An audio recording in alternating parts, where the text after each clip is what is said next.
Well, plenty of football coming up this week, including the Supercoppa Italiana final between Juventus and Inter. A real opportunity here for both clubs to pick up their first silverware of this new calendar year, and it's coming up for you on Wednesday. Our coverage will start at 2:30 Eastern on Paramount Plus and CBS Sports Network. So a massive match coming up there, but it's been an absolutely wild season in the league so far. 36 goals we had in 8 matches on Sunday. I mean, Ian, when you look at the league as a whole, is this one of the most fascinating title races we've ever seen? Listen, I mean, obviously the Supercoppa is a game to look forward to, and you have obviously the cup winners against the league winners. It's always a great game. I'm sure Lucho Garcia's probably played in a Super Cup somewhere along his career. Jimmy Conrad, I know, has definitely done so. Listen, I think it's just incredible what's happening in Italy right now. Obviously, Serie A has caught our attention here at CBS Sports. It's been terrific to watch the league. It's been amazing to watch the goals per game average, which is the best of any of the top 5 European leagues. Any game has goals in it. Any game can spring a surprise. And right now, I think if you look at the top 5 European leagues, it's the most entertaining league and cup competitions there is out there right now, because you have no idea what's going to happen. I mean, trying to bet on these games is almost impossible because of the unpredictability of these games. I mean, who's putting money on the Supercoppa Italiana? I mean, I'm not putting money on it because it could be Juve who runs away with it if they turn up on the day. It could be Inter who turns up in the day and whitewash. I mean, it could be anything. So it's really blown me away the way Italian football is shone brightly this year. You mentioned all the goals this past weekend. I caught glimpses of 3 or 4 different games. I didn't watch one game all the way through, but obviously the Roma-Juve game was one that stood out. It was incredible. I caught 20-25 minutes of that game, and I couldn't believe what I was watching.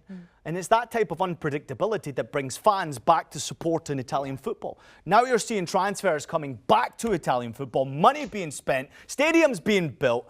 It's great to watch Italian football once again, and the stars are continuing to be created. And certainly 2 or 3 youngsters who are shining bright in Italian football right now, who are obviously creating big values. Well, as you mentioned, it's been difficult to predict, hasn't it? So let's ask our prediction expert, shall we, Jimmy Conrad. Jimmy, talking of this Inter-Juve game, I mean, how do you see this one unfolding? You know what, Poppy, I appreciate you putting me in the hot seat right away. It's very comfortable here on this hot seat. Now, Juve have won this 9 times, most of any Italian club, the Supercoppa, and they've been in it. This is their 10th consecutive time they find themselves in this game. But one of their top players, Federico Chiesa, has just been announced that he tore his ACL against Roma, and he's going to be missing out. That is a huge loss, not only for Juve, but also for Italy as they try to qualify for the World Cup. He might not even be available if they do in Qatar at the end of the year. That's how significant this knee injury is. So that's a big blow for them. And so I worry about Juve a little bit as they're going to try to figure out how they're going to break down this Inter team. Because if you look at the league standings, you look at the goal difference, Inter Milan have the best attack, and they also have the best defense. They are the best balanced team, in my opinion, in all of Italy. And I don't know if enough credit's been given to their manager, Simone Inzaghi, for what he's done since taking over for Antonio Conte.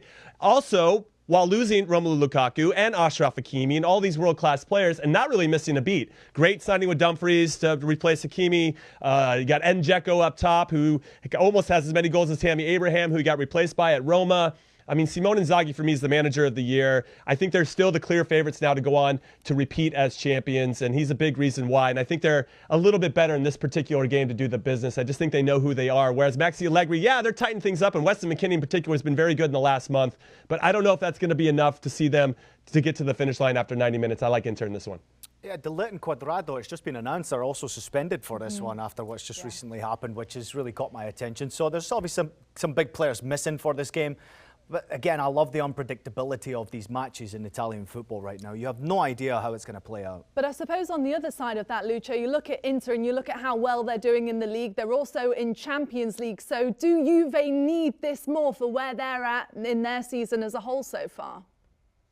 Yeah, definitely. But that inconsistency that they had during a lot of time, I think since Allegri arrived, he couldn't manage to put a team that can challenge the rest of the team, can compete the same way. And they are very far away from top position. So they have to get back to the feeling of the past years, but they miss players. They at the moment, of course, Ronaldo is not going to be involved. Now the Chiesa is going to be out for quite a long time, even though the Morata has been a little bit with good and bad games. games. So at the end, it's about the consistency that you need. Of course, in a final, anything can happen because it's just one game. So if Dybala arrives and it's the day of Dybala, maybe score 2 goals and give 2 assists, and that's it. That's a whole game. But we've seen Inter during the whole season. I think it's been already 7, 8, 9 games that they've been winning in a row in the competition. That gives so much confidence to the players. So when they are on the field, it doesn't matter if they concede a goal because they know that they got enough to get back on the score sheet. So I think that for this one, in this Super Cup, I think it is going to be enough. And we mentioned in the beginning of the shows, in the beginning of the season, who was the ones that we were thinking that he could have the Serie A trophy at the end of the season.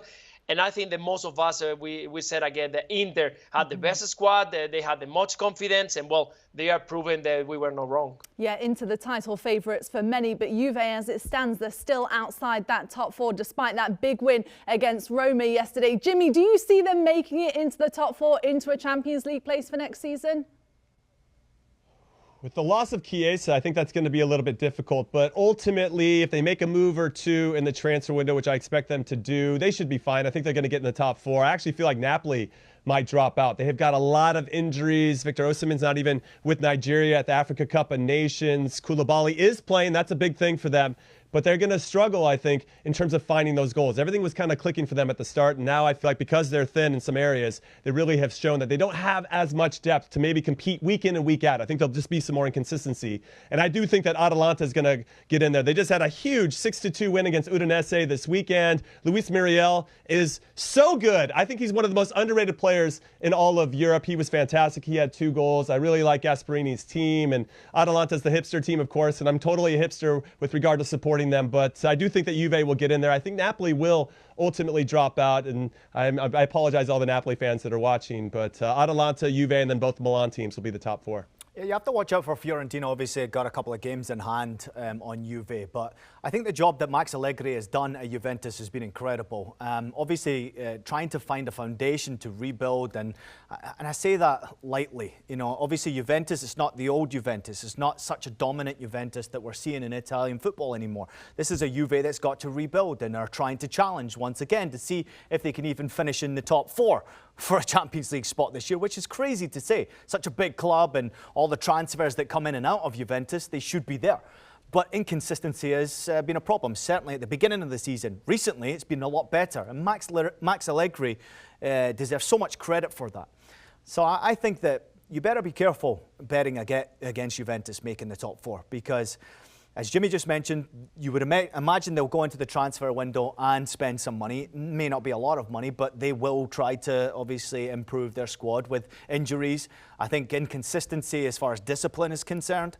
Obviously, the discipline issues is costing Juventus dearly when it comes to big game and big competition. So I want to see Juve finishing in the top 4, absolutely, and I think they've got the players to do that and certainly have the boss to do it. But this is a team that struggled to score goals all season already, and now Chiesa's out, as you mentioned. Do they need to bring someone in this transfer window? Well, Jimmy mentioned it there, that he thinks they will make a transfer. I don't disagree with that. I think they have to make a transfer. Do they have players who can step up and get them in the top 4? Absolutely, they do.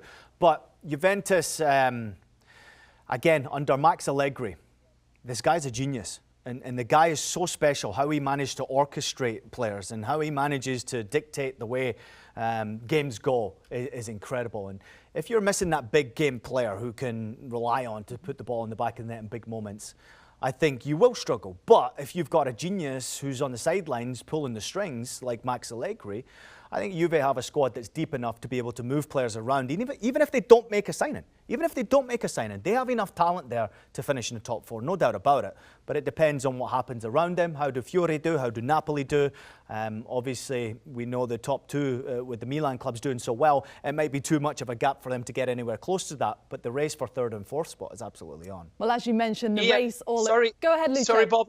Sorry, Bobby, but Ian is making a fantastic point. But I would like to mention that when you lose a player like Chiesa for a team that is struggling to create chances, that is struggling to scoring goals, and you have a look to the transfer window, the players that you can bring to the team who can make that impact into your team is very difficult. It's very, very tough now on these days.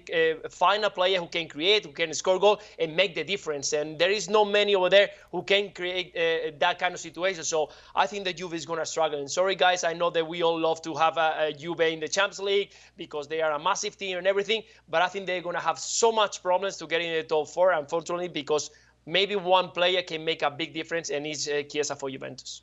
Need Lucho players to step up. This is where Keane needs to really step up and do well for Juve. This is where Dybala needs to really find his form and step up. Bernardeschi needs to step up. I mean, they have players, Juve, to get the job done. There's no doubt about it.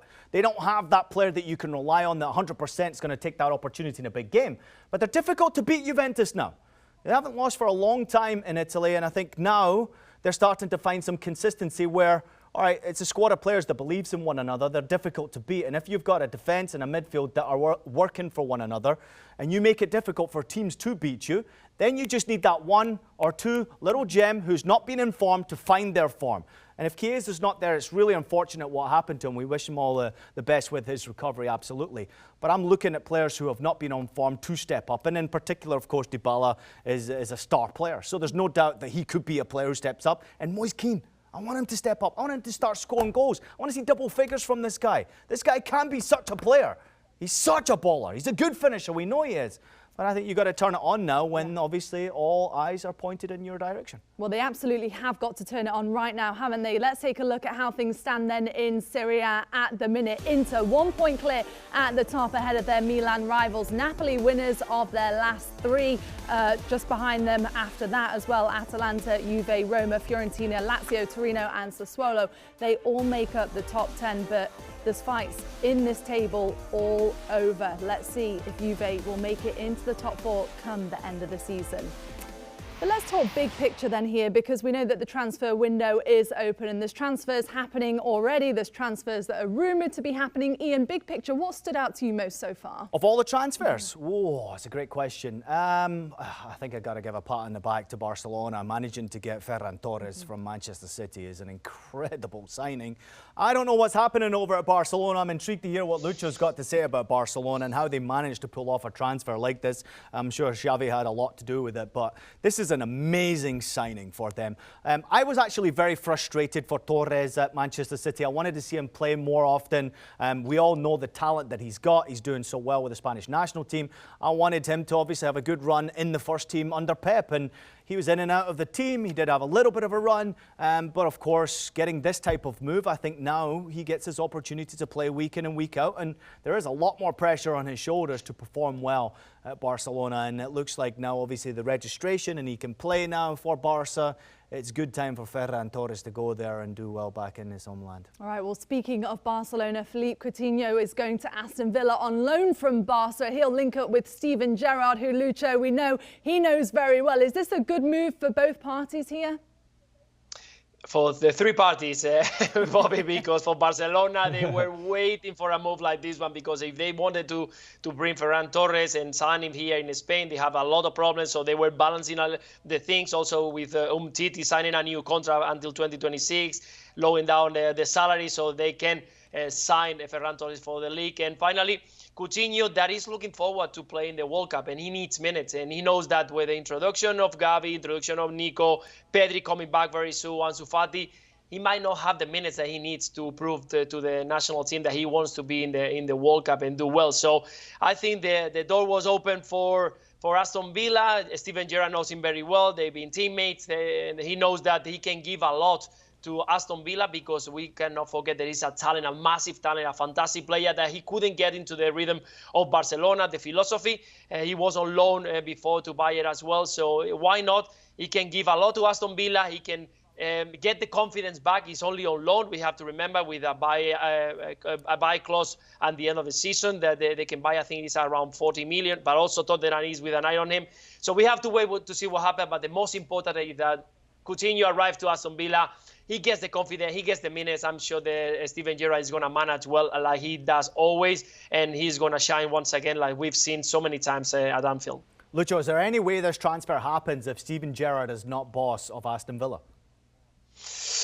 I see it very difficult, to be honest, because moving from Barcelona is very difficult for any single player. We've seen a lot of them just trying to stay, even though that the club was pushing them to get out. But if Aston Villa was calling to Coutinho and it's not Steven Gerrard, I have my doubt that he will have made the move and go there. But who knows? At the end, I think the most important for the player is to play, to have to feel back that he's feel important into the field. And the only way to do that is playing a lot of minutes. And well, I think Aston Villa can give him that. And with Steven Gerrard, I'm sure that he will get that confidence back. So big news for Barca and Aston Villa there. Let's talk about Kieran Trippier, though, because he's gone to Newcastle from Atleti. And Jimmy, we were expecting Newcastle, weren't we, to bring in several new players under this new ownership group that they've got as they fight to get out of relegation. What are your thoughts on this move? I think it's great business by Newcastle because his release clause from Atleti was 40 million euros and they got him for 15 million. And I think that's fantastic because I still feel like Atleti could have used Trippier this season because he helped them win La Liga last season. I thought he gave them good balance. He knows when to get forward, knows when to get back. 31 years old, he's got some experience, he's been around, but he did express a desire to get back to England, and they obviously were very cool to let that happen. I was always wondering, with this oil money that Newcastle does have at their disposal, this bottomless pit of money, who was going to be the first domino to fall? Who was going to be the first one to commit and come to Newcastle and really start that new evolution, let's say, under the new ownership group? And Trippier wasn't one that I was thinking of, but I think it's a great signing. When I think about their team, they've got some sauce in the attacking positions. You got Callum Wilson, a serviceable striker up top, though he does get injured from time to time. You got Alain Saint-Maximin. I don't even know how he's still on Newcastle. That guy's a special player. You got Miguel Almiron, another special player. So you got some players that can do something going forward. Joe Linton at times can look very, very special as well. But defensively, they just leak too many opportunities, too many goals. And so to get an outside back with the type of experience that Trippier does provide, I thought was good business. Now it's just a matter of, okay, who's next and who's going to be after that as they strengthen the rest of the team. But this is a good first step. They have a big game this weekend against Watford. They're both fighting for that, get it out of the relegation zone. Watford's just right above the relegation zone. So this is a big one for Eddie Howe and the Toon, as I like to say, the Toon Army heading into this big game. So we'll see how it goes. I think I'm showing my Newcastle fan bias right now, but I'm hopeful for the future. Jimmy, you're part of Toon Army. I think that's what they call them, Toon Army. I thought he was talking about a cartoon when it comes to Newcastle United. Well, at times it looks like one.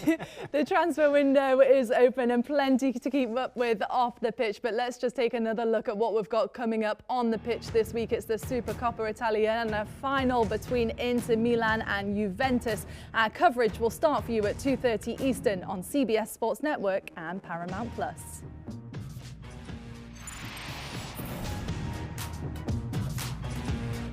Do you want a sports network that delivers everything that matters about the game? The highlights, the picks, the instant analysis, no yelling, no fake debates, no politics. Hit the subscribe button and never miss a moment.